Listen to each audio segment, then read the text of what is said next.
Hi guys! My name is Kenny and welcome back to my YouTube channel. For those of you na naghahanap ng mura pero pasabog na makeup look na sobrang perfect ngayong holiday season, hopefully magustuhan nyo yung makeup look na gagawin natin today. Lahat ng mga products na gagamitin natin sa video na to are actually under 200 pesos kaya super excited ako kasi ganito yung mga klase ng video na gusto kong ginagawa. Tsaka alam ko din kasi na madami sa inyo yung mahilig manood ng ganitong mga klaseng video kaya eto guys. Hopefully magustuhan niyo yung look na gagawin natin today. By the way, before we continue with the tutorial, I have to show you something. Dumating na finally yung ating silver play button, guys. Oh my god. Actually, pagdating pa lang nito, na-open ko na siya kasi super excited ako makita siya. But, eto yung itsura niya guys on the inside. Grabe.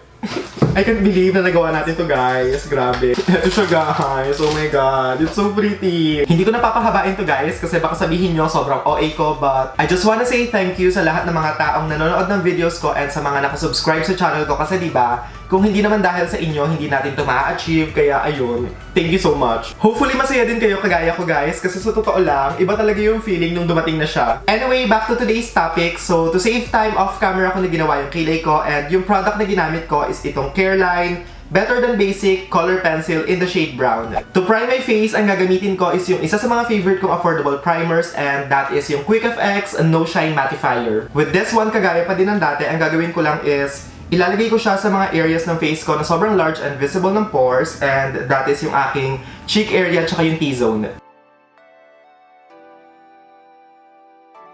For my base, yung gagamitin ko today is yung aking current obsession and when I say obsession guys, I swear, na-obsess talaga ako sa product na to kasi almost everyday ginagamit ko siya. Yung product na tinutukoy ko is itong Blackwater BB Cream for Men and when I say na sobrang ganda niya guys, I swear, maganda talaga siya. If you want to know how I feel about this product, i-check nyo na lang yung video na ginawa ko kasi na-review ko siya and sinubukan ko siya for like 10 hours. So ayun, i-check nyo na lang yun and baka may magtanong sa inyo kung pwede ba siya sa babae? Personally for me guys, feeling ko okay naman siya. So if ever na gusto nyo i-try, go ahead and subukan nyo siya kasi mura lang naman siya. 195 pesos lang. To apply this product on my face, ang gagamitin ko is yung aking favorite na Careline 104 brush. By the way guys, nakita nyo ba yung post ng Bilena sa Instagram? Nag-launch sila ng bagong foundation guys and honestly, mukhang promising. 4 yung shades na nilabas nila and yung dalawa doon guys, parang feeling ko bagay siya sa morena pero hindi pa din natin sure so abangan na lang natin. Nag-message na sila sa akin sa Instagram and kung hindi ako nagkakamali, sabi nila by next week ipapadala daw nila sa akin yung foundation and hopefully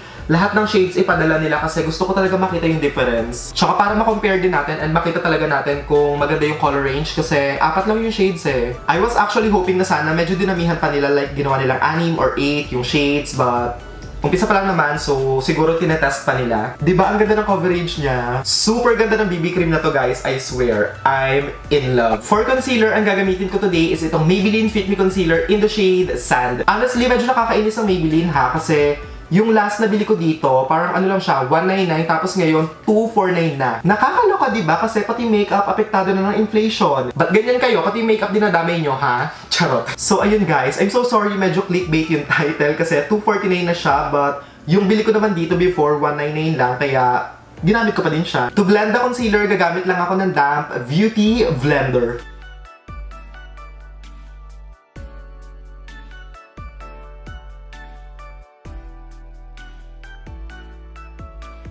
To set my face, ang gagamitin ko today is itong Fashion 21 2-way cake with papaya extract SPF 35+ in the shade number 1. I don't know why, pero lately napansin ko na parang hindi na ako masyadong mahilig mag-bake. Like, ang ginagawa ko na lang talaga ngayon is sinasat ko yung face ko ng powder para lang matanggal yung shine, pero pagdating sa baking talaga, I don't know. Hindi ko na siya trip. Once in a while, ginagawa ko pa din naman siya like kapag naka-full glam ako, pero I don't know. Hindi na kagaya dati ng mapa-light or heavy makeup man ako, nagbe-bake ako. Ngayon talaga, kapag natripan ko na lang. By the way, to apply my powder, ang gamit ko nga pala is itong Real Techniques Contour Brush. To bring back the color sa aking fez, because as you can see, medyo mafutlash ang tignan. Yung gagamitin ko is itong Vice Cosmetics Aura Contour in the shade For Sure. So with this one, pipick up lang ako ng product using my favorite angle brush na unfortunately walang tatak, kaya I'm very sorry kasi baka hindi nyo siya mahanap. So ayun nga, pick up lang ako ng product using this brush tapos itatap off ko yung excess sa likod ng kamay ko kasi medyo intense yung kulay niya. So just to make sure na light lang and hindi ganun ka-intense kapag nilagay sa face, babasan natin siya. So ang gagawin ko guys is ipupush ko lang yung product sa outer perimeter ng aking face tapos ibe-blend ko yung product sa aking hairline para sigurado talaga na sobrang seamless and perfect ng application niya. Medyo na madami yung lagay ko, so bawasan na lang natin siya maya-maya. Tapos pagdating naman sa may cheek area, kung hindi kayo sanay mag-contour, ang gawin nyo lang is, yung brush nyo, ilagay nyo siya dito sa may ano ng tenga nyo. Yung parang may ganon. I-point nyo siya dyan, tapos sa may side ng lip. So, ayan, kung saan tumatama yon, doon nyo siya ilalagay. Pero honestly sa akin guys, hindi ko na ginagawa yun kasi parang ano na lang ako, chamba-chamba, hula-hula, ganun. Pero kung gusto nyo naman gawing sobrang sigurado talaga na maganda yung placement ng contour nyo, ayun, gawin nyo lang yun. Again guys, huwag nyo kalimutan na i-blend sa may hairline para sigurado talaga na sobrang plakado and pakak yung blending.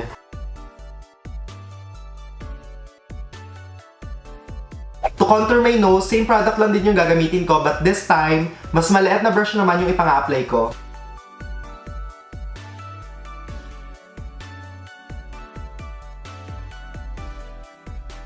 For the eyes, medyo simple eye makeup lang yung gagawin natin today kasi alam ko naman na hindi lahat ng tao madaming time pa ganitong season, so mas maganda yung medyo madalian lang pero pasabog pa din. By the way, before we continue or bago natin gawin yung eye makeup, meron nga pala akong sasabihin muna. For those of you na nagbabalak na mag-shopping ng Careline, Bilena, and EB Advanced products sa Lazada ngayong December 10 to 12 kasi di ba may sale, I have a discount code, so kung gusto nyo makasave ng 10% sa buong order nyo, gamitin nyo siya. Yung code ko is LAZ EBKenny1212, pero ipa-flash ko na lang sa screen tapos ilalagay ko sa description box kasi baka malito kayo. Isang beses nyo lang siya pwedeng gamitin tapos gumagana lang siya kapag ang order nyo is 500 pesos pataas. Again, December 10 to 12, kung bibili kayo ng mga Bilena products, gamitin nyo tong LAZ EBKenny1212 code kasi sayang eh. Yung eyeshadow palette na gagamitin natin sa video na to is yung isa sa mga favorites ko, which is yung Bilena Play Eyeshadow Palette. First color na gagamitin ko from this palette is this one and ilalagay ko lang siya all over my crease.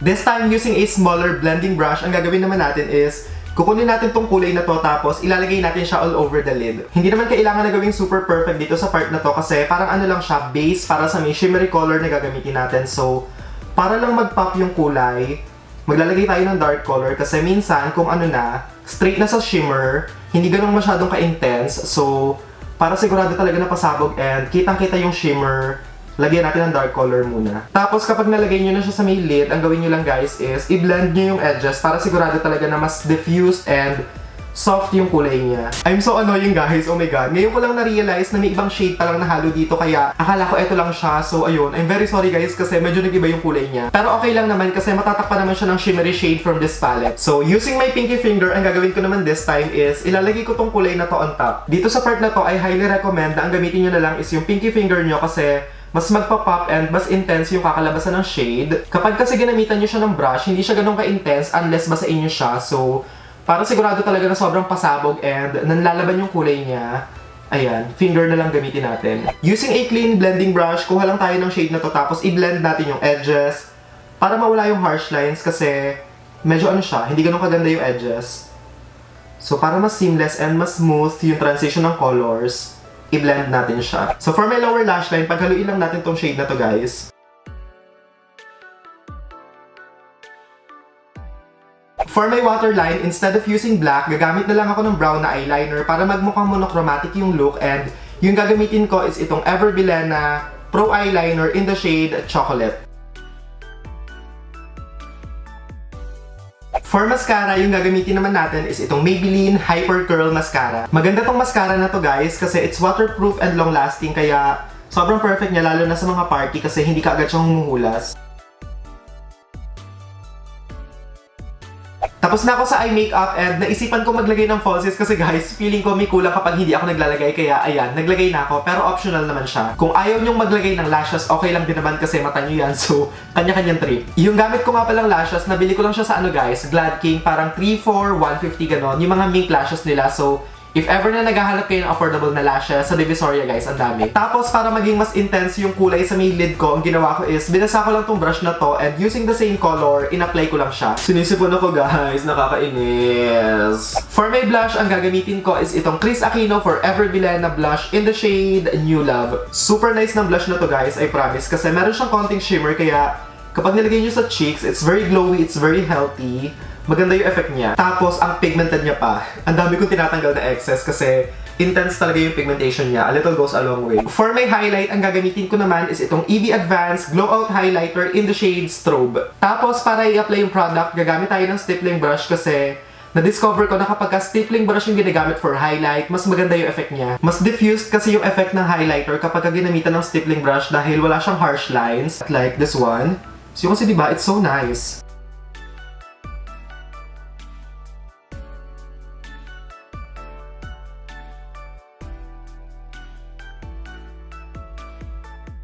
For my lips, ang gagamitin ko naman is itong Vice Cosmetics Good Vibes Matte Lipstick in the shade Eclavu.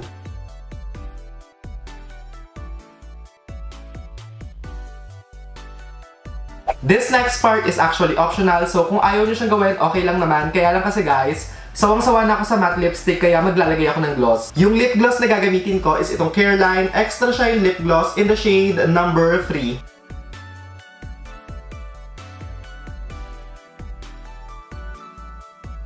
This is the finished look, guys. I know sobrang basic lang niya, sobrang simple, but kung gusto niyo gumawa ako ng medyo mas extreme or medyo pasabog na pang Christmas party makeup look, just let me know sa comment section below. That is it for today's video, guys. I hope na nag-enjoy kayo, and if ever nagawin nyo or i-recreate nyo yung makeup look na ginawa natin today, please itag nyo ako sa Instagram post nyo para ma-repost ko yung makeup look na ginawa nyo. If you enjoyed watching, of course, don't forget to give this video a thumbs up and also subscribe to my channel if you haven't already. Thank you guys so much for watching, and I will see all of you on my next one. Bye, guys!